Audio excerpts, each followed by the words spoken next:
Vocal grip, real power isn't loud. It grips the room in silence. ये बात जितनी simple लगती है, असल में उतनी ही खतरनाक है। ज्यादातर लोग सोचते हैं कि अथॉरिटी दिखाने के लिए आवाज को ऊंचा करना पड़ता है, गुस्से से बोलना पड़ता है या फिर तेज बोलना पड़ता है। लेकिन वो लोग गलत हैं। असली काबू तब आता है जब आप चुप रहकर, कम बोलकर और ठंडी आवाज में बोलते हो और सामने वाला आपकी हर बात को सीरियसली लेता है, बिना चिल्लाहट के। सोचो, जब कोई इंसान बिना किसी इमोशन के बिल्कुल स्टेडी आवाज में कुछ बोलता है, ना डर, ना खुशी, ना गुस्सा, सिर्फ एक ठंडक जो दिमाग को झकझोर देती है। सामने वाला समझ नहीं पाता कि इस बंदे के अंदर क्या चल रहा है, लेकिन वो महसूस करता है कि ये बंदा कंट्रोल में है। टोनैलिटी यानी आपकी आवाज का टेक्सचर, काल्म, लो, अनशेकन, ये सबसे पहला सिग्नल होता है कि आप कितने ग्राउंडेड हो। एक अनस्टेबल बंदा या तो बहुत तेज बोलेगा या बहुत ही सॉफ्ट, जैसे डर रहा हो। लेकिन एक बंदा जो धीरे धीरे कॉन्फिडेंट पेस में बोलता है, जिसकी आवाज में बिना जोर डाले एक ठहराव होता है, उसकी हर बात लोगों के दिमाग में उतरती है। अब आते हैं टैक्टिकल पॉज पर, यानी बातचीत में पॉज लेना, स्पेशली उस जगह पर जहां लोग एक्सपेक्ट करते हैं कि आप कुछ बोलेंगे। साइलेंस अपने आप में एक टूल है। जब आप किसी के सवाल का जवाब तुरंत नहीं देते, बल्कि थोड़ी देर के लिए चुप रहते हो, तो सामने वाला खुद ही सोचने लगता है कि आपने क्या सोचा, क्या महसूस किया। ये पॉज उसे अनकंफर्टेबल करता है। और जब आप पॉज के बाद बोलते हो, तो आपकी बात का वेट और बढ़ जाता है। साइलेंस में जो टेंशन बनती है, वो आपकी बातों को हथियार बना देती है। कमांड विस्पर टेक्निक, ये वो तरीका है जिससे आप किसी को अपनी बात मानने के लिए मजबूर करते हो, बिना जोर डाले। धीरे बोलना, ऑलमोस्ट फुसफुसाहट में, लेकिन एक ऐसी कॉन्फिडेंट विस्पर जो डराती नहीं, बल्कि खींचती है। जब आप किसी के कान में धीरे धीरे अपनी बात रखते हो, तो वो सुनने को मजबूर होता है।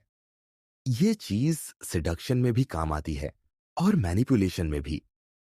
लाउड होना कभी कभी डिफेंसिव फील देता है, लेकिन एक स्टेडी, सॉफ्ट, कॉन्फिडेंट विस्पर वो हिप्नोटिक फील देता है। स्पीकिंग फ्रॉम डायफ्राम, इसका मतलब ये नहीं कि गाना गाना है, बल्कि इसका मतलब है कि आप अपनी एनर्जी को कंट्रोल से यूज कर रहे हो। जब आप चेस्ट या थ्रोट से बोलते हो, तो आवाज हल्की और अनस्टेबल होती है। लेकिन जब आप डायफ्राम से बोलते हो, तो आवाज हैवी, ग्राउंडेड और रेजोनेंट होती है। और ये वॉइस नेचुरली अटेंशन ग्रैब करती है। ब्रेथ कंट्रोल यानी सांस को मैनेज करना भी इसका हिस्सा है। अगर आप तेज तेज सांस ले रहे हो या बहुत शैलो ब्रीदिंग कर रहे हो, तो आपकी आवाज वीक लगेगी। डीप ब्रीदिंग से आवाज ऑटोमेटिकली धीमी और पावरफुली कंट्रोल्ड हो जाती है। फिलर वर्ड्स, हम, लाइक, मतलब, ये सारी चीजें आपकी पावर को काटती है। जब कोई इंसान हर बात के बीच में करता है, तो वो कमजोर दिखता है, जैसे उसे खुद भी नहीं पता कि वो क्या कहना चाहता है। पावरफुल स्पीकर कम बोलता है, पर क्लियर बोलता है। बीच में पॉज ले लेगा, पर कभी फिलर नहीं डालेगा। इससे सामने वाला आपकी बातों को बहुत ध्यान से सुनता है, क्योंकि सब कुछ इंटेंशनल लगता है। इमोशनलेस डिलीवरी, ये सबसे अंडररेटेड मैनिपुलेशन स्किल है। जब आप किसी को कुछ ऐसा बोलते हो जो शॉकिंग है, पेनफुल है या इमोशनली लोडेड है, और आप उसे एकदम फ्लैट टोन में डिलीवर करते हो, तो उसका असर कई गुना बढ़ जाता है। वो सोचता है, इस बंदे को फर्क नहीं पड़ रहा, और वहीं से उसका दिमाग आपका फॉलोअर बनना शुरू कर देता है। एक फ्लैट टोन आदमी को शॉक करता है, क्योंकि उसमें प्रेडिक्टेबिलिटी नहीं होती। Cold tone versus warm tone दोनों पावरफुल है, बस अलग सिचुएशन में यूज होते हैं।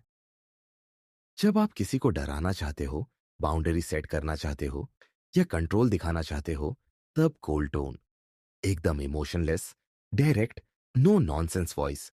और जब आप किसी को कंफर्ट देना चाहते हो या धीरे धीरे ट्रस्ट बिल्ड करना चाहते हो, तब वार्म टोन, जिसमें सॉफ्ट इमोशन होता है लेकिन फिर भी कंट्रोल होता है। मैनिपुलेटर्स इन दोनों को स्विच करना जानते हैं बिना ओवर एक्टिंग किए। यही स्विच मास्टरी दिखाता है। अब प्रैक्टिकल एग्जांपल्स देखो।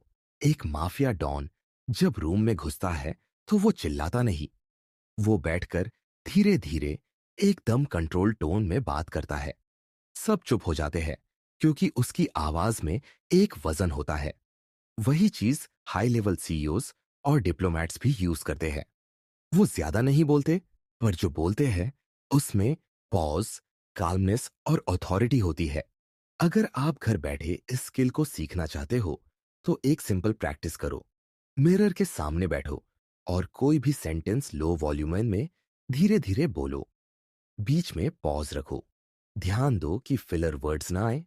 फिर सेम सेंटेंस इमोशनलेस टोन में बोलो, जैसे आपको कोई फर्क ही नहीं पड़ता।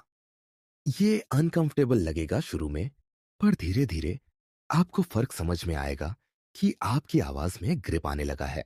एक और तरीका, एक नॉर्मल कॉन्वर्जेशन में जब कोई आपसे कुछ पूछे तो तुरंत जवाब मत दो। बस उसे देखो, ब्रीथ करो, 2 सेकंड पॉज लो, फिर जवाब दो काल्म टोन में। देखना, अगली बार वो आपकी तरफ पहले ध्यान देगा। आपने उसकी रिस्पेक्ट साइलेंटली कैप्चर कर ली। वोकल ग्रिप का मतलब ये नहीं कि आप हर टाइम सीरियस बनो या कोल्ड बनो। इसका मतलब है कि आपकी आवाज अनकंट्रोल्ड न हो। आपकी वॉइस आपकी साइकोलॉजी की रिफ्लेक्शन है। जब माइंड काल्म होता है तो वॉइस भी काल्म होती है, और जब वॉइस काल्म होती है तो दुनिया उसे सुनती है। शब्दों की वैल्यू आपकी आवाज तय करती है, और अगर आपकी आवाज ही लोगों की अटेंशन खींच ले तो आपको ज्यादा बोलने की जरूरत ही नहीं रहती। बस इतनी सी बात है, बोलो कम, असर ज्यादा।